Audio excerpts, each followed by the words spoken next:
Well, hi there. I'm Linda Feagler. I'm your host for this Ohio Book Fest panel fiction based on real life. And I don't know about you, but certainly for me, literature has been a lifeline during this pandemic year, and I'm grateful for the printed word and also for the authors who've joined us today. Tom Batiuk is a graduate of Kent State University. His funky Winkerbean and Crankshaft comic strips are carried in hundreds of newspapers throughout the United States. He was recognized as one of three finalists in the editorial cartooning category of the 2008 Pulitzer Prize Awards competition for the singular series of daily comic strips that chronicled the death of longtime character Lisa Moore, which were collected in Lisa's Legacy Trilogy. His featured book festival title is The Complete Funky Winkerbean, Volume 10. Thanks for being with us, Tom. It's nice to be here. A longtime civic leader in Columbus, Linda Kass is the founder and owner of Gramercy Books, an independent bookstore in Central Ohio. Linda began her career as a magazine writer and correspondent for regional and national publications. Her work has previously appeared in Time, the Detroit Free Press, Columbus Monthly, Full Grown People, the MacGuffin, Jewish Literary Journal, and Kenyon Review Online. She is the author of two historical novels, both inspired by true events. Her featured festival title is A Richie Boy, Stories of a Young Immigrant's Journey in America During World War II, which was named by indie booksellers as an Ingram Best Indie.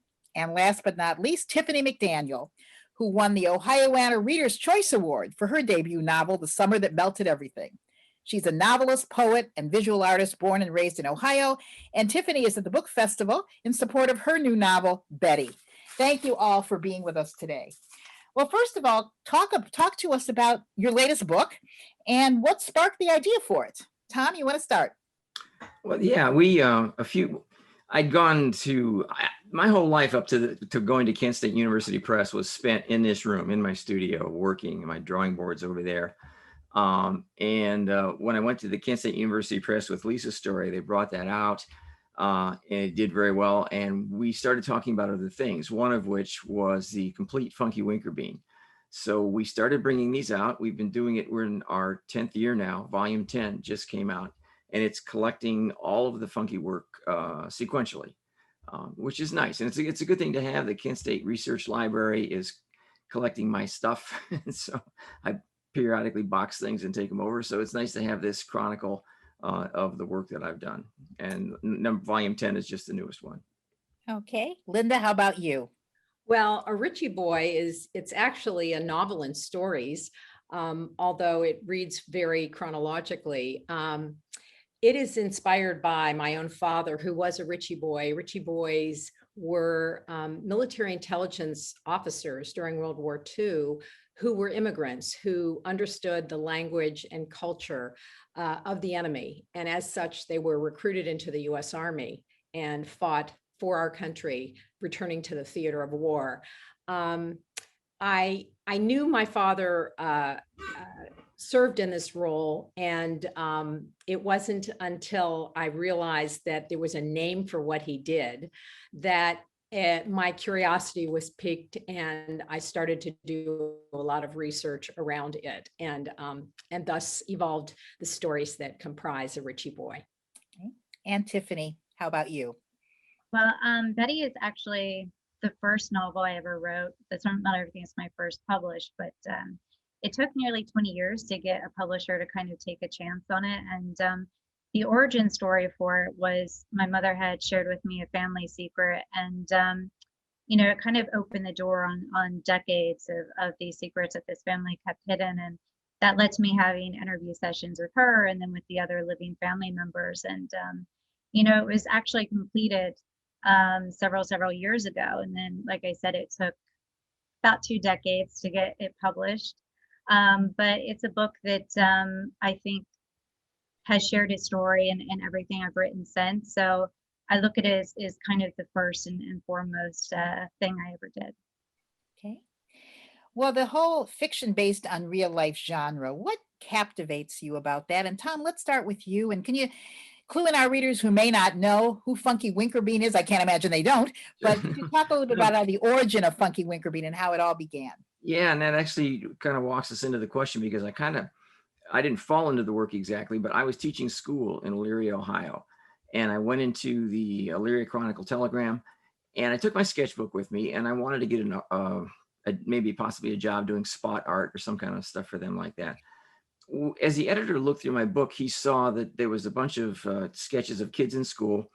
And for my own amusement, I was just putting funny little captions or word balloons and things. And he looked at that and he said, well, we have this thing called the Tuesday Teen Page. And he said, would you like to do a cartoon for us once a week? And so I left with my own cartoon strip, which is kind of amazing. And I immediately just started pulling from everything around me. So it was a school strip. I was in school, so that was perfect. And it really started to establish how I would work. When I left school to work on the strip full time, my former art teacher at Midview High School, invited me to just drop in on his classes anytime I wanted to and sit there. And I eventually started subbing for him when he was gone. So again, it kept me in touch with everything. So when the strip started, I had to take that Chronicle panel and turn it into a comic strip. And I needed a bunch of characters right away. So I took the easy route and just used friends and students and people and just put them in like that. And again, it established where my ideas come from and where I'd be looking for new things. And the art is the same thing. I do tons of research. Just yesterday, I was visiting the sister of a high school friend and getting family photos because I wanted to drop back and write a story of some time that he and I had spent together in his house, working on cartoons over his dining room table.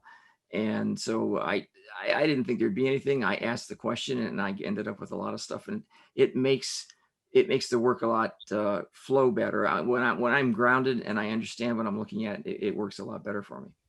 And you also have tackled, I worked at the Chronicle for 10 years in the 80s, and you were Okay. revered. I was the accent editor back then, but your work is revered there, and understandably why. You've also tackled some serious subjects. It's not all fun and games in your world. So can you talk about, the subjects you've tackled in Well, this sure. fiction Yeah, I based didn't on real explain- life? Yeah, I didn't explain exactly what Funky Winkerbean was when I started. It was a teen strip, and ostensibly I was supposed to be speaking to that generation. But I did one little thing different. I let my characters grow up, and they grew out of high school, out of their teenagers into young adults. And that's when I started walking into the kind of things that you encounter as an adult, a young adult. And I started to write about those things. So that was where that came from, because it allowed me to continue writing from life. And so even now, like when I'm doing a book signing, when I used to do book signings 2 years ago, I'd look out over the audience, and there's that generation I was first speaking to. They all have gray hair like me, and we've all aged together with the strip, which is one of the beauties of a comic strip in a newspaper. They're there every day, and you just grow right along with the characters. Okay. Linda, how about you? What captivates you about writing fiction based on real life? Well, as you mentioned in my introduction, Linda, I began as a journalist, and so telling stories through facts, writing nonfiction, really was my training, and so I'm pretty I like being grounded in facts, and I love doing research, and historical fiction has kind of been a really great place for me to be able to incorporate all of these things together. In writing a Richie Boy, having a context of a world war that is well known, there's a challenge with that because you got to get that part right. On the other hand, your characters and their relationships and the dialogue and whatnot are imagined, are invented. And I love that combination in writing. So it's really kind of my grounding as a journalist that started me in this direction. Right. And Tiffany, how about you? What captivates you about fiction based on real life? I think it's about sort of finding that seed within all this sort of chaos. And I think too, having grown up in a family of storytellers, especially on my mother's side of the family, and having grown up with her stories and Papa Landon's stories, and it kind of prepped me for using reality and a kind of fiction-based exploration of life. And so for me, it's just a really interesting way to look at life and see the different perspectives. And, even with my first novel, even though it was, not based on the family, it still had elements of my papa in it and my mother in it. And so I always look at kind of what you can take from reality and sort of lay it on the page in the fiction landscape. Okay. Are there any special challenges in writing this kind of fiction? Anyone want to start? You don't want to make people mad. When I was at that process where I was pulling people from life, I took my college roommate and I used his real name, and he actually changed his name. not because of that, but he came back. He had a sort of an epiphany overseas and came back with a new name, which is kind of cool. I will change names just slightly. I don't want to really embarrass anybody or have somebody think that I'm just making fun of them. But I stay pretty close to the bone in terms of personalities and what these people are like. And so you've got to be careful. Yeah, I've had people, my mom one time was a little unhappy with some stuff I was writing, but that's, the biggest trap I think that you can get caught in. Okay. Anybody else? Yeah, I think, I alluded to it just earlier in terms of when you have something that's true, that's so well known by everyone, like a world war. So it's really being able to know and learn and understand those concrete particulars of what you're including in your novel. For Richie Boy, for example, my character, there was a story of him skiing in the 1930s in the Alpine, forest. So I had to understand skiing techniques and what it might be like in an Alpine village. On the other hand, the character was located in college here in Columbus at Ohio State University, of all places. And while I know Ohio State University quite well today in 2021, this character was there in the early 1940s, and the campus was very, very different then. And wartime was all around. And boy, I'm so glad that there's a lot of lanterns that I could read year after year, issue after issue, to get that right. But that's the challenge, is getting that historical or that factual part that perhaps is fairly well known or needs to be known in an authentic way so it can be real for the reader. That's the biggest challenge. Okay. Tiffany, how about you? Any challenges you encountered?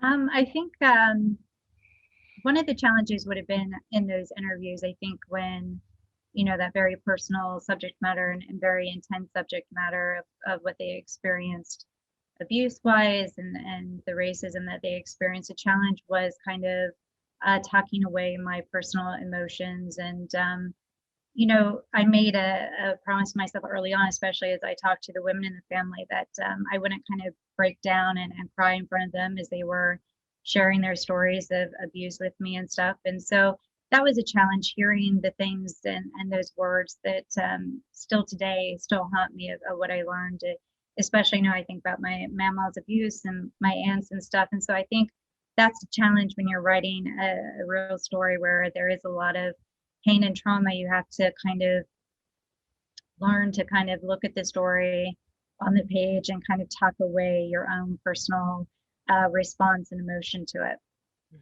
Okay. As you were researching these books, where did that research take you, and were there any surprises along the way? And Tom, I'd like to start with you because you have tackled so many different subjects. Can you give a little retrospect about that, kind of the subjects and along the way that you've been surprised throughout your Funky Winker Bean relationship? When I started Lisa's story, I started it because it was anecdotal. I was hearing things from relatives and again, that was a woman with breast cancer, correct? Yes, and she had breast. Okay. Yeah, I'm sorry. Thank you. No, that's okay. Being diagnosed with breast cancer, and they were going through this, and so I just started paying attention, and I started putting all of that into what I call an internal landscape, and I just store things away. And when the time comes that I might need them, then I dip in and make use of that. And that's what I did for Lisa's story. I like anecdotal things, but I did a lot of reading too, just for protocols, chemotherapy protocols, that sort of thing. I went with a young woman to her chemotherapy thing, and learned stuff, and I learned what goes on there and the attitude of the people. It's not, you think it would be kind of gloomy and stuff, but it's not. People are very funny. They're bright, challenging people, and that was something I could bring to the work. After the first part of Lisa's story was done, I was diagnosed with prostate cancer, and then I started dealing with that myself, and I suddenly realized that empathy is nice, but the real world is a much rougher thing to deal with, and it really changes things. So when I went into that internal landscape, things where maybe there had been worry, it was turned to fear. Maybe where there was concern, it was turned to anger, and it really deepened the work because the personal experience was so much more intense. You can research all you want and think you're doing it right, but if you've personally experienced it, it means a lot more, which is why as often as I can, when I'm researching, I try to go to the site, be in the place, and see what's going on. I had my band director take his little combo from the Bedside Manor nursing home down to Sun Studios in Memphis to record. And so I went down to Memphis and took pictures and researched the whole thing. Actually stood in Sam Phillips' control room and looking out where Elvis and Scotty Moore and Bill Black had stood. So I like that. And sometimes I think I'm doing research most people won't even realize, but if it's meaningful to me, I think it seeps into the work somehow. I think it makes it more relatable, certainly Yeah, too. exactly. What is perhaps the favorite topic or the most difficult one that you've tackled? Was it the breast cancer segment? Was that the toughest one for you, would you say? Yes, that was a difficult one to do. Absolutely. And I think also Roses in December, which was a crankshaft storyline that dealt with Lillian McKenzie and her sister Lucy, and Lucy was diagnosed with Alzheimer's. And so I had a book that walked through that experience and took care, just sort of covered some ground for me. I found that it's in my imagination, if I can kind of go over some territory before I actually bump into it in real life, it's really helpful to me because it's sort of when my cancer journey began in Lisa's story, when I started it, having done all that research and knowing all that stuff, I was not unconcerned, but I felt better because I know, hey, they can deal with this. I know what happens. Knew what was coming. That helps me a lot. And so the Alzheimer's story, hopefully I won't be dealing with that myself, at least not soon, but it sort of prepares you for thinking about those sort of things. Sure. Linda, how about you? How about your research? Expanding it, and what surprises along the way?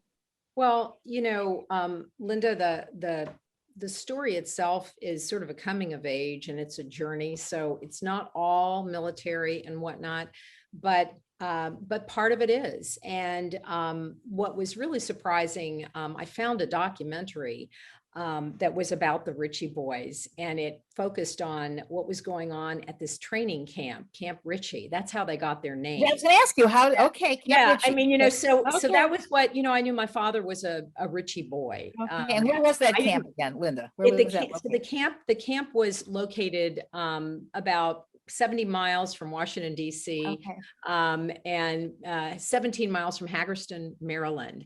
And, it was a very remote location, perfect for their work. It's where the U.S. Army centralized their intelligence operations. So I didn't know any of this, and I found it all to be very fascinating and a surprise. Men were, as I mentioned, were assigned there because of the fluency they had. Many were immigrants, and they came from Germany or Austria. And my character came from Vienna. And what was fascinating, or what was surprising, was that during the course of the war, and this isn't really in the book, but it's a fact that sort of stuck with me, there were 15,000 servicemen trained at Camp Ritchie. And, more than 2,000 of them were Jewish refugees born in Germany and Austria. And an Army study that I came across estimated that 60% of the intelligence collected in Europe came from interrogations conducted by Ritchie boys. So that was very, very surprising to me. Again, I told a novel, so it's a story about, the protagonist is one of these Ritchie boys, and he's coming of age, and he experiences all these things. So some of this information that I took and found surprising is in my head. It's not really in the book. But yeah. In your research, Linda, I think you mentioned you always worry that you might be getting these factoids wrong, maybe something like the skiing portion, which you've never done. How do you Yeah. kind of come to terms with that, You do the best you can. You go to multiple sources. If you can, you talk to people, who are experts. And, that's really, I think my background as a journalist made me want to find multiple sources before I put it to paper. But yeah, I think that, and also my father lived, while he is no longer alive, he was alive during much of the writing of this book. And I did an audio interview with my dad actually as early as when I was in my late 20s. So I had a sense of a person and of an experience. And then I really imagined so much more than that. That's certainly a precious keepsake to have, Linda, that audio. Absolutely. And how about you, Tiffany? You mentioned that Betty is the book you wrote before The Summer That Melted Everything. Is that right? So tell me about did you make any changes since you were in the publishing world with Summer? Talk to me about your writing process and any surprises with Betty. Yeah, so it was the first book I had written, and as far as changes I made with it during the course of the journey to publication, things like reducing the cast of characters. In reality, there's many more siblings. I reduced that for the book. But I mean, the things that I was told by agents along the way, I didn't adhere to, when they said you should remove the talk of bras and menstruation, it'll make readers uncomfortable. The women are too bitter, you should give them romantic relationships, as if having that relationship would kind of heal them of the trauma that they had experienced. And those sorts of things that I didn't follow that guidance. There was more than one agent who said I should turn Betty into a boy because boy characters sell better. And that was actually how The Summer That Melted Everything got published first. Was I had heard it so many times that by that time I was about a decade into the journey of trying to get Betty published, and I looked at the other books I had written, and there was The Summer That Melted Everything with the male lead. And so I put it out in submission. It sold in a month, and that was kind of bittersweet because it was kind of, well, maybe that is the appetite of the industry. And so that was kind of how that book became the first published book. And with Betty, I kind of wanted to keep it intact as being Betty, as being my mother. It wasn't something I wanted to document a boy's coming of age with. And as far as surprises when writing the book, I think when I was 18, I learned those secrets. That was sort of those big surprises. And then, along the way, just learning the kind of degree to which those things sort of ran through this family. I think that was probably the biggest surprise when writing Betty. In your works, is there a character that really is one that you most identify with in the work that you've done? Tom, can you start us off with that one? Because you've tackled so many subjects. The strip was called Funky Winkerbean, and you just sort of assume he's going to be the lead guy, and Funky's the main character. What he turned out to be, and I guess it was the kind of style of writing that I liked. He turned out to be the spoke that all these other slightly more off characters came from, and he would be the one talking to them. I had a friend in high school. We would get together and make tapes, and we would do interviews, and we would interview each other as where I'm interviewing. Well, then we would just pick topics and then just kind of riff on that. And I started doing that with Funky. He's just talking to his friends and he's getting feedback from these other people. So in terms of identifying with the character, probably his best friend Les. I poured more of me in there than some of the other characters. And people say this all the time. I'm in all the characters. I'm part of the band director. I'm part of every single character in the book and drawing upon that aspect of my personality at that point in time. But Les would take the prize for being closest to being me and how I feel. Anyone else like to add to that question? Character you most identify with? I think I would just agree with Tom's later comment that, an author really brings whatever experiences, whatever lens he or she has into different characters. So that to me is different than identifying with a character. I don't think there's any characters in either of my novels that I have written. Maybe something of one that I'm in the process of writing now, but that I would identify with. But I think there's elements of me in many of the characters. Anybody else? Anything else? Okay. Well, I'm hoping each of you will share what the writing process is like for you. Dorothy Parker once said, "I hate to write, I love to have written," which is kind of my theory. But I'm hoping you'll share what it's like for you, how the ideas come and what you do, if there's a certain time of the day you write, or how that process works. So whoever would like to start. Tiffany, how about you? Why don't you start us off this time? Yeah, so my process is not very kind of strict or anything. I always write with paper and pen first, and I only put it into the computer much later. I'm not I'm not very fond of technology and things of that nature. I don't have social media. I don't spend a lot of time with gadgets or on the computer. So for me to write, the best sort of natural flow is to capture it with just pen and paper.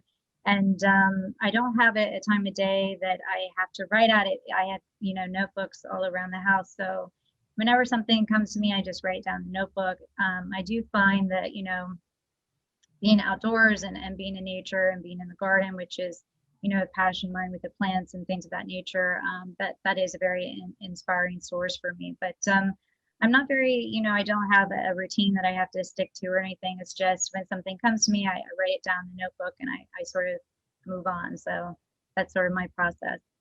Okay, how about you, Linda? Well, for my first novel and for the one I'm currently working on, I guess that would be more typical because this is this book, Richie Boy, is a novel and stories. I have to have an image or an understanding of a beginning and a destination. It can be as little as an image of a start and a finish. And with that, I take a journey and I try to think through the story a lot in my head first, and I identify with Tiffany just said about nature. I take long walks sometimes. I take long bike rides. Actually, I'm a long distance cyclist, and I do a lot of thinking when I'm doing these things and trying to kind of inhabit the characters and the story so that, I can almost at least begin using the word outline sounds very organized, and it's a way for me to create a roadmap that I'm willing to break, but it gives me a roadmap, and I sort of need to have some roadmap so that I see where I'm going, and I adjust it a lot along the way. So that's kind of a general process, a lot of thinking, and when I sit down, I start writing and I just get it out.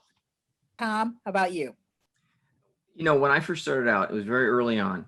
There was one day I had a lot of work to do at the board, and I thought, should I take some time to do some writing or put out the fire that's on my drawing board right now?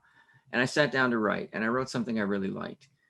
And I remember thinking afterwards, wow, if I hadn't sat down and written that today, that might never have appeared. That was maybe just this afternoon's thought process, and it was never going to turn up again. So ever after, I tried to write every single day. And I would sit down, even if I just gave myself an hour, I would try to write as much as I could within the hour. I would just sit down, start writing, and write like crazy. And then, and I'm going to totally contradict myself, it started becoming more like Linda's process. It just became a matter of now I can sit down for an hour or two and I'm not worried about coming up with something. I can just sit there and let the ideas kind of roll around and play with them for a while. And so I don't write every day anymore. I write when things start to bubble up and that like Linda, I've been carrying them around in my head, and now they're ready to start going down on the page. And that's when I'll sit down and start playing with those things and pulling things up. And I love the process. I think of all the aspects of it, I love writing the most. if I have a morning and all I have to do is write, it's a great day. I go, this is fine, and the gloomier and snowier it is outside, that's even better. It's fantastic.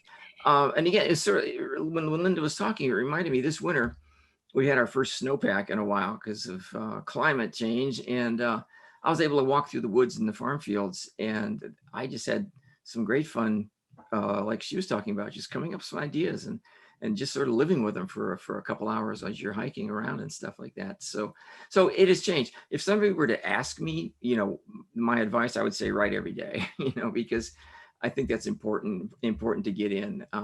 If over time you kind of evolve into a process that's a little looser or a little more idiosyncratic, that's fine. But for beginners, people starting to write, you have to do it every day. I might just add one thing to that, Linda. Got me thinking when what Tom said. I have a bookstore and I get very distracted. And I think that what's really important for writers is to put their attention to their writing when they're writing. So like if I could have a whole morning and just write, yeah, that would be the best morning for me. There's a lot of mornings that just can't happen. So I take every, extra chunk of time. Sometimes I have to just put it on my calendar.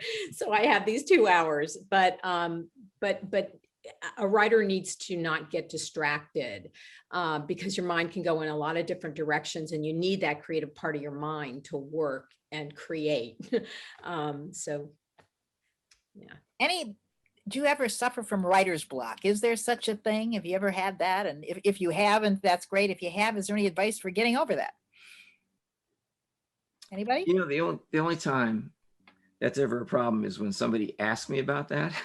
So if a year from now there's a couple of blank pages on the comics page, blank spots, that's your fault. Okay.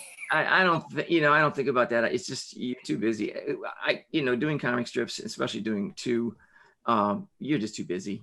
I don't have time to think about it. I just have to get out there and do it. Yeah. All right. Any advice you have for aspiring writers, especially handling rejection? I mean, I'm sure we've all been there in one form or other. Anybody want to chime in about that? Advice for aspiring writers?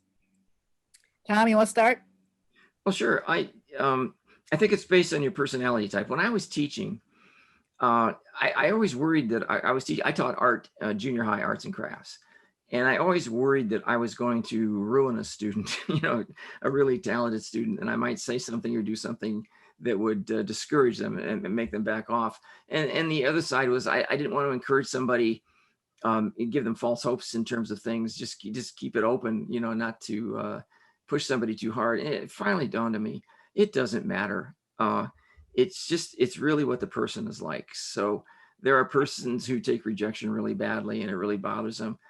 Rejection just makes me angry, makes me want to do something about it. So, I think it depends on what kind of person you are. Okay. I would like to remind every writer out there that every writer is rejected a lot. And so every time you're rejected, just understand you're in a large community, and do not take it so personally. Just keep persevering. Okay. Tiffany, you want to add to that?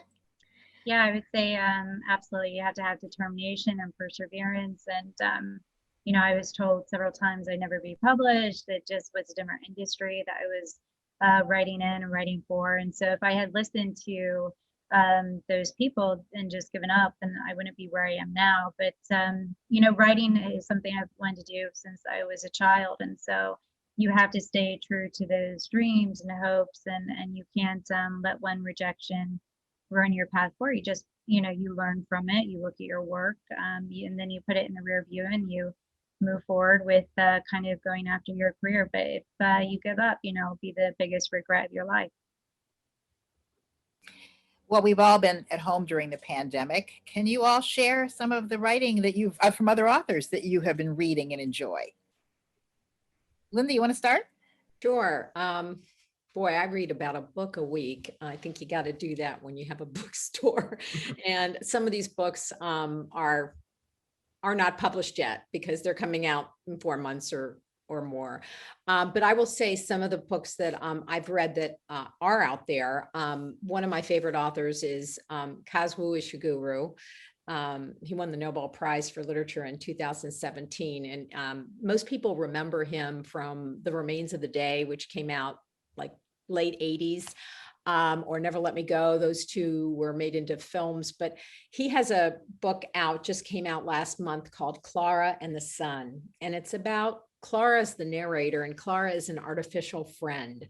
So it's a little bit, I guess you could say, science fiction, but not really, because, artificial intelligence is out there right now. So it doesn't feel like science fiction. That's I don't tend to read a lot of science fiction. I'll read anything Cosgrove, better known as Ish, that he writes, and it's a really wonderful novel. Another novel that actually I just thought of that I adored, for anyone who's a writer, George Saunders has a new book out, and it's called A Swim in the Pond in the Rain. And he basically takes his graduate course in Russian literature. He brings seven short stories by 4 Russian authors, and I'm not going to remember probably all 4. Chekhov, Turgenev, I believe, Gogol, which is a strange writer, and I'm not going to remember it, but he has 7 stories, and he talks about the stories afterwards in his wonderful way of writing, and you feel like you are in the class with him. And I even think it's a great book for readers, people who just love to read, and who happen to maybe like also Tolstoy, of course, but who also love Russian literature. So I highly recommend that book. Okay, Tiffany, how about you? I tend to read much more nonfiction than I do fiction. So at the moment, I'm reading Braiding Sweetgrass, which is really lovely. And this other one about gray whales, which I really love, and is called Sightings. And I also have a neighbor who's spraying a lot of pesticides, so I'm also reading up on like amphibian reaction to pesticide, and kind of just sort of digging into pesticide use across America and across the world. So I tend to read much more environmental sciences, because that's just where my interest is. I haven't read a fiction book in actually a few months, so I do tend to read much more nonfiction. Okay, and Tom, how about you? Yeah, I sort of alluded to it just a little bit before. These weren't, I didn't sit down and study this. It's just, oh, this feels good, I want to do this. And I made the decision at one point to reread, like I say, Isaac Asimov's Empire novels and his Foundation novels. And but what I did, as he wrote those, he went back and did a lot of prequels. And you see, he sort of jumped back in time to fill in a lot of holes. So instead of reading them the way I did when I was growing up, I reordered them so that they were in the proper reading order and chronologically spaced. And it's funny, I was talking to a friend who was actually doing the same thing with his work. I hang around with a lot of geeks, so and I also was rereading these large volumes of the comic books that I read as a kid. And it all sort of goes into some research. I've got these 2 characters that you're going to be seeing more of in Funky. One is an old comic book artist. One is an old comic book writer. And I'm just interested in exploring what that work meant to them, why they were doing what they did at the time, how this stuff all came about. And I find myself in my reading, I'm just dropping back a little further and trying to tap into what was important about that work at the time. Why did I see that as something I had to do and needed to do? And like I said, so it's a very introverted thing. Although I will say, I understand that old comics, back issues and stuff are through the roof these days. People are, the sales of those things is phenomenal. And I think it's a pandemic thing. You're at home and you're looking, it's like comfort reading, I guess is what it probably is. Do you notice the difference between rereading it now a few years later than when you first read it? Is your mindset a little different, or do you discover new things that you hadn't maybe 20, 30 years ago? Yeah, no, there's things that I admire the work very much and everything, but now I'm looking at it and I go, oh, that was a neat trick that he just pulled there. And I never noticed that stuff before. And yeah, so there, you're bringing a lot more maturity, a lot more information to it, and you can sort of see behind the curtain a little bit in terms of how Asimov is writing. In fact, one of his books, and speaking of rejection, he had a book, Pebble in the Sky, and he had originally written the story Rolled along with me, and it was rejected. He ended up enlarging that novella and making Pebble in the Sky. So I read them both, and that's just informative. I think the process of writing is fascinating. I like to see how other people do it, what they do, how they play with things, and every now and then you see something, well, that's a keeper, and you put it away. You find a moment for it at some point down the line that you can pull that little trick yourself. Well, actually, I finished reading an advanced copy of Paula McLean's new book. She is known for The Paris Wife, which came out a few years ago, based on Hadley Richardson, Ernest Hemingway's first wife. And her last book was on called Love and Ruin, about Hemingway's third wife. The great PBS series Ken Burns on Hemingway, that's on if anybody was a Hemingway fan. And her new book is called When the Stars Go Dark. It comes out in a couple of weeks. It's actually a thriller. It's a mystery about children who are missing. And Paula comes from a foster care system. She grew up in that system, and so she relied on some of that information. So I'll be interested to hear, what she says about a new genre for her that's totally different. Well, I love books. I'm a book hoarder. I have books in every corner of the house. And I'm bringing this up, Linda, because of course you own a bookstore. To me, there's nothing like a bookstore. And the printed word. Like Tiffany, I do not look much at technology. I'm not into Kindle. I can't even fathom reading a book on Kindle. I need to hold it. Do anybody want to guess? And Linda, I want to start with you because you are certainly on trend with this. How's the printed word faring as more people turn toward technology?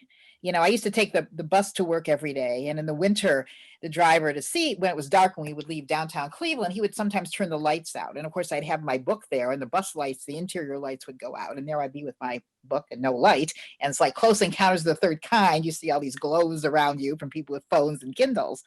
But what do you think about the printed word? Anybody can jump in. I want to start with Linda because she owns a bookstore.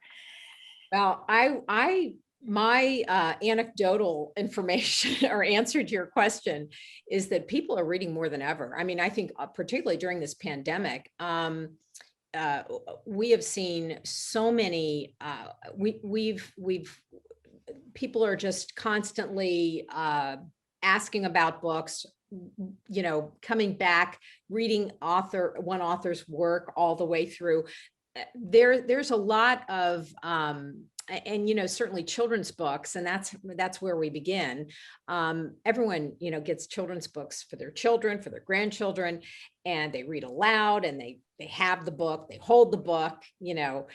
Gosh, I also could not read on a Kindle. I have to smell and feel that book.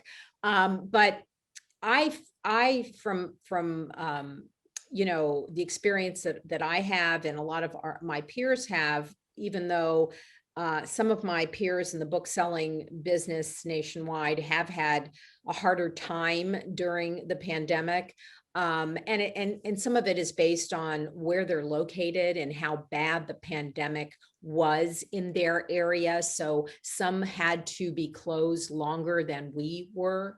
But from Gramercy Books experience, we have seen more people reading and getting books over this pandemic than ever before. It's balm for my soul. Anybody else want to add to Linda's comments about books? Well, just to clarify the thing, I also own a bookstore. Oh. Lillian McKenzie runs a bookstore in Crankshaft. Okay. Called the Village Booksmith. And so I'm a sort of a de facto participant in all of that. In fact, the name Village Booksmith came from a bookstore that had been in my hometown of Medina. Once again, I just lifted it, put it into the strip. It works very well. So she's got her own thing there. I have found, like when I told you, when I read the Asimov thing, and then I read an older book that I had, a paperback, a small paperback. And I have really gravitated towards, I like hardback books, reading that little tiny paperback. I loved them as a kid, but I can't do it anymore. The Princess seemed okay back 40 years ago for me. I can't see that. That could very well be the whole thing there. That's fine. So yeah, I enjoy just reading and holding a hardback book. The former director of the Kent State University Press, Will Underwood, once said that he liked a book that sat well in your hand. And I think that's really important. I have actually pulled in a couple books. I got one for Christmas that my wife Kathy got me. It does not sit well in your hand. It does not sit well anywhere. It is this mammoth tome. It's an entire history of the EC Comics output. And it took me a long time to figure out how to read it. I have to stack a bunch of pillows and put it in my lap that way so I don't cut off circulation in my legs. I like a book that sits well in your hand when I'm reading. Well, what's next for you guys? You want to start what your next project will be, or any final thoughts you'd like to give? Tiffany, you want to start? As far as what's next, Knopf is releasing my next novel early 2022. I don't have a date on it yet, but it's inspired by the Chillicothe 6th case. If any of you are familiar with that, a few years ago in Chillicothe, Ohio, there were women who had started to go missing, and some were found murdered, some are still missing to this day. And, you know, it felt like people were kind of saying, oh, you know, it was the risk of the women's professions, and, you know, it was kind of their fault, and all this sort of, you know, this horrible trash talk that was going on. And I wanted to kind of write an intimate portrait of these women and show that, you know, what happened to them mattered. Their lives mattered. You know, they were mothers and daughters and sisters, and that it's important that we understand the case and the crime surrounding them, and understand everything that got them to where they were. And so that's sort of my next book going to be heading to shelves in 2022. Okay, Linda?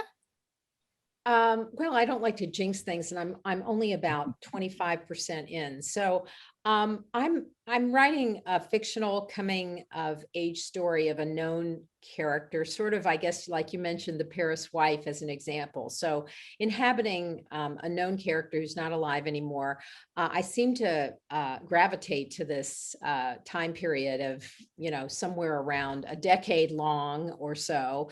And in this one, it's a decade long, taking place between 1936 and 1946 in New York City. It's a character, she's a character who, there's just a lot of aspects of the world then that I can mine in you know, inhabiting and revealing her early life.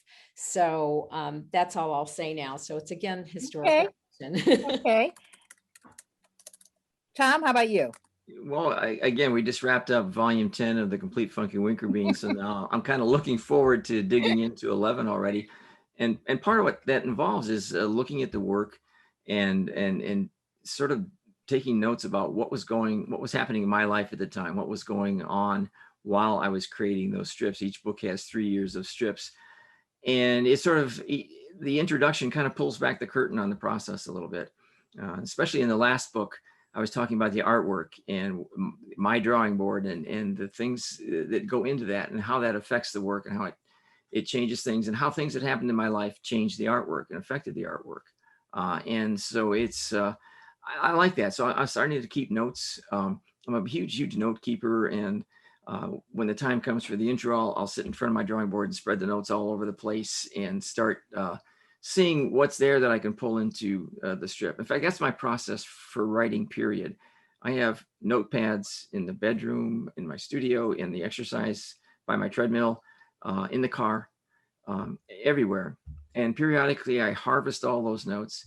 And when it's time for me to sit down writing, I take those notes and spread them out and see what I had, see if anything there was useful.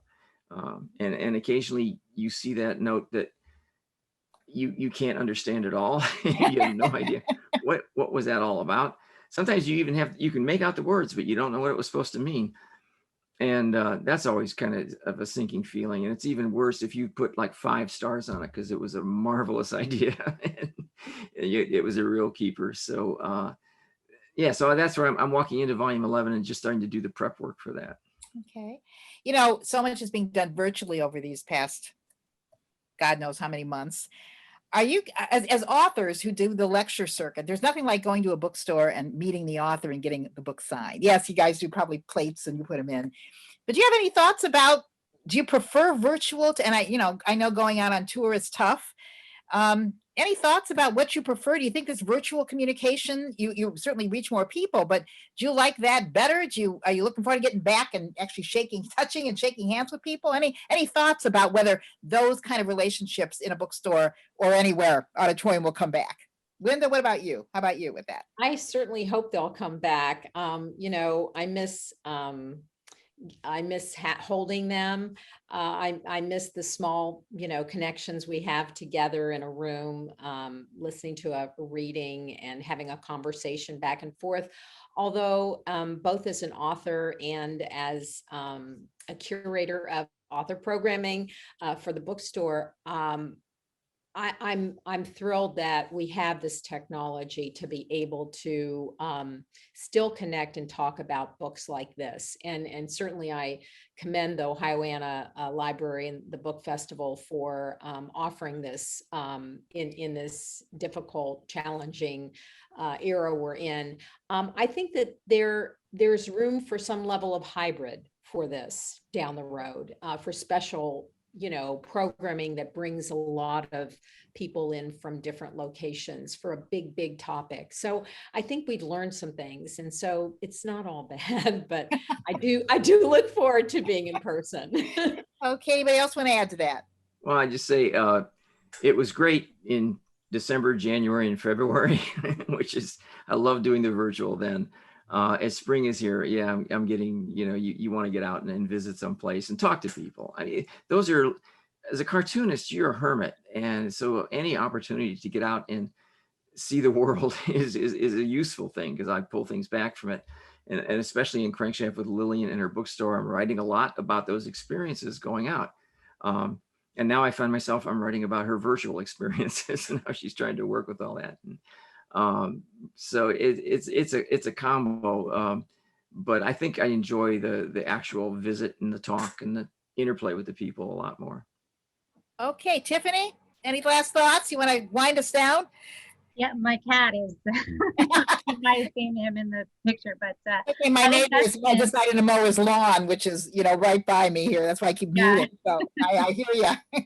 So I think that's probably been kind of what's good about the Zoom, is that, you know, your animals are here with you, your cats and dogs and stuff. But I agree with Linda. I think it'll be a hybrid model into the future. I think that you know, publishers have seen that you can book a lot of different places in just a day or two, as opposed to having an author get on a plane and fly to those places. So I think they'll probably reserve the larger ones for the in-person, and then kind of be able to crunch some events in.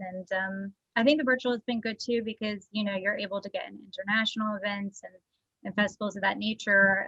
And so in that way, it's connected you. But in the other ways, you know, I don't know about the other authors, but I'm under major Zoom fatigue. And so, you know, just staring at the screen and doing these things, I think it's much more fatiguing than in person. And in person, you get to have a dialogue, which, you know, the screen doesn't let you have with readers. And so I think that there's both, you know, blessings and curses with it, but I think it'll be a hybrid model going forward. Well, thank you very much for joining us today. And I'm looking forward to the date we can all meet in person again. But it's been a treat getting to know you and your work again. Some of you I've met before. And thank you so much for all that you do for literature. Thank you. Thanks, Linda. Thanks, Take Linda. care.